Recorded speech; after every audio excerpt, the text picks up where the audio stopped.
ವಿಶ್ವವಿಖ್ಯಾತ ದಸರಾ ಮಹೋತ್ಸವಕ್ಕೆ ಆನೆಗಳ ಬರ. ಅರಣ್ಯ ಇಲಾಖೆಗೆ ತಲೆನೋವಾದ ದಸರಾ ಆನೆಗಳು. ಬನ್ನಿ ನೋಡೋಣ.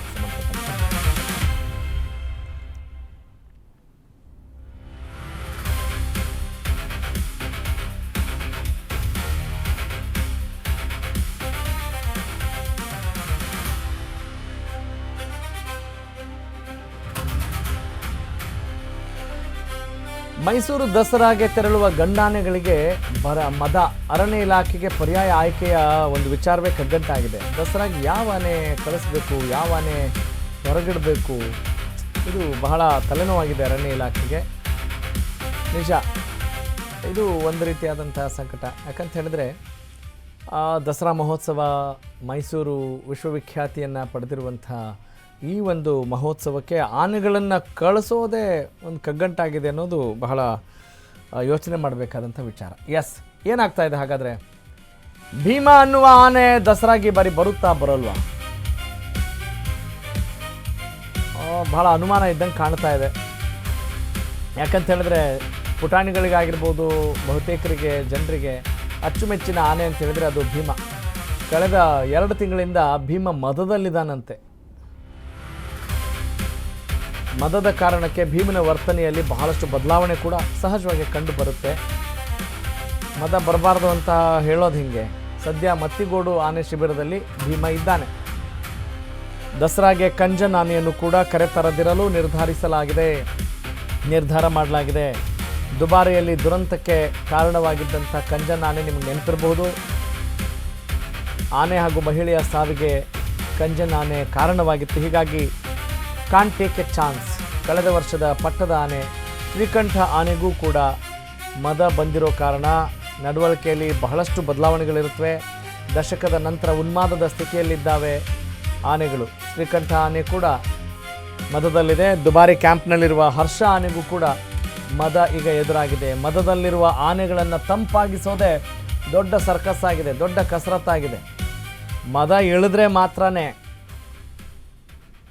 ಆನೆಗಳಿಗೆ ಟ್ರೈನಿಂಗ್ ಕೊಡೋಕ್ಕೆ ಸಾಧ್ಯ ಮತ್ತು ಇಲ್ಲಿ ದಸರಾಗೆ ಕರೆಸ್ಕೊಳ್ಳೋಕ್ಕಾಗತ್ತೆ. ಎಸ್, ಈ ಆನೆ ಮದದ ವಿಚಾರ ಏನು ಅಂತ ಕೇಳೋಣ.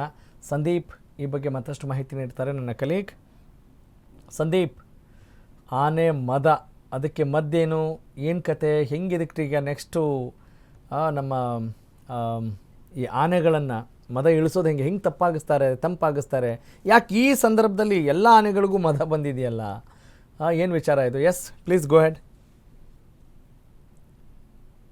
2026ರ ವಿಶ್ವವಿಖ್ಯಾತ ನಾಡ ಹಬ್ಬ ದಸರಾಗೆ ಇನ್ನೇನು ದಿನಗಣನೆ ಆರಂಭವಾಗಿದೆ. ಇದೇ ಆಗಸ್ಟ್ ತಿಂಗಳಿನಲ್ಲಿ ಏನು ದಸರಾದ ಮೊದಲ ಆಚರಣೆ ಆಗಿರ್ತಕ್ಕಂಥ ಗಜಪಯಣಕ್ಕೂ ಕೂಡ ಸರ್ಕಾರ ದಿನಾಂಕವನ್ನು ನಿಗದಿ ಮಾಡಿದೆ.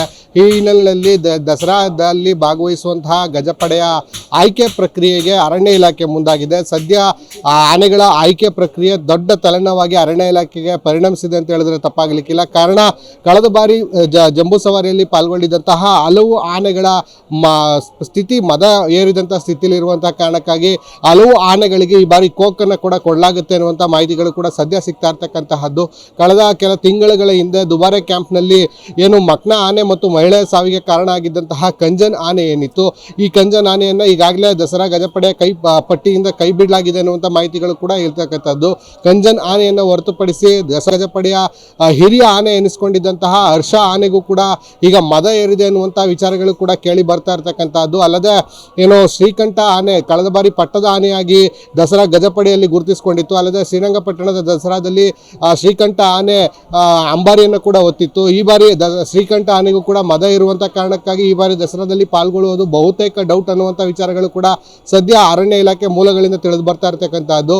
ಅಲ್ಲದೆ ಬಹುತೇಕ ಏನು ಬರ್ತಕ್ಕಂಥ ಪ್ರವಾಸಿಗರು, ಸಾರ್ವಜನಿಕರು, ಮಕ್ಕಳ ಅಚ್ಚುಮೆಚ್ಚಿನ ಆನೆಯಾಗಿದ್ದಂತಹ ಭೀಮಾ ಆನೆ ಕೂಡ ಕಳೆದ 2 ತಿಂಗಳಿನಿಂದ ಮಸ್ತಿಯಲ್ಲಿದ್ದಾನೆ ಎನ್ನುವಂಥ ವಿಚಾರಗಳು ಕೂಡ ಸದ್ಯ ತಿಳಿದು ಬರ್ತಾ ಇರ್ತಕ್ಕಂಥದ್ದು.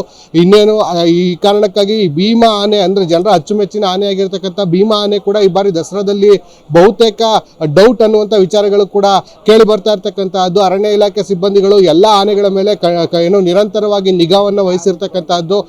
ಏನು ಒಂದು ವೇಳೆ ಮದದ ಪರಿಸ್ಥಿತಿಯನ್ನು ನಿಭಾಯಿಸಿಕೊಳ್ಳುವಂತೆ ಆನೆಗಳು ಯಶಸ್ವಿ ಆದರೆ ಮತ್ತು ಮಾವುತ ನೀಡುವಂತಹ ಕಮಾಂಡ್ಗಳನ್ನು ಸಂಪೂರ್ಣವಾಗಿ ಕೇಳುವಂಥ ನಿಟ್ಟಿನಲ್ಲಿ ಯಶಸ್ವಿ ಆದರೆ ಭೀಮಾ, ಶ್ರೀಕಂಠ ಮತ್ತು ಹರ್ಷ ಆನೆ ಈ ಬಾರಿ ದಸರಾದಲ್ಲಿ ಪಾಲ್ಗೊಳ್ತವೆ. ಇಲ್ಲಾದ್ರೆ ಈ 3 ಆನೆಗಳ ಪೈಕಿ ಬೇರೆ ಹೊಸ ಆನೆಗಳನ್ನು ಅಂದರೆ ಈಗಾಗಲೇ ಬೇರೆ ಬೇರೆ ಕ್ಯಾಂಪ್ಗಳಲ್ಲೂ ಕೂಡ ಅರಣ್ಯ ಇಲಾಖೆ ಸಿಬ್ಬಂದಿಗಳು, ಅಧಿಕಾರಿಗಳು ಏನು ತಪಾಸಣೆಯನ್ನು ಕೂಡ ನಡೆಸ್ತಾ ಇದ್ದಾರೆ. ದಸರಾಗೆ ಒಗ್ಗಿಕೊಳ್ಳುವಂತಹ ಯಾವುದಾದ್ರೂ ಹೊಸ ಆನೆಗಳು ಸಿಗಬಹುದು ಅನ್ನೋ ಈ ನಿಟ್ಟಿನಲ್ಲಿ ಕೂಡ ಏನು ಅರಣ್ಯ ಇಲಾಖೆ ಸಿಬ್ಬಂದಿಗಳು ಕೂಡ ಕಾರ್ಯಪ್ರವೃತ್ತರಾಗಿದ್ದಾರೆ. ಒಂದು ವೇಳೆ ಮದ ಇಳಿದು ಮಾವುತರ ಕಮಾಂಡ್ಗಳನ್ನು ಕೇಳುವಂತ ನಿಟ್ಟಿನಲ್ಲಿ ಏನು ಆನೆಗಳು ಯಶಸ್ವಿಯಾದಂಥ ಸಂದರ್ಭದಲ್ಲಿ ಭೀಮಾ ಆನೆ, ಶ್ರೀಕಂಠ ಆನೆ ಮತ್ತು ಹರ್ಷ ಆನೆ ಕೂಡ ದಸರಾದಲ್ಲಿ ಪಾಲ್ಗೊಳ್ಳಬಹುದು.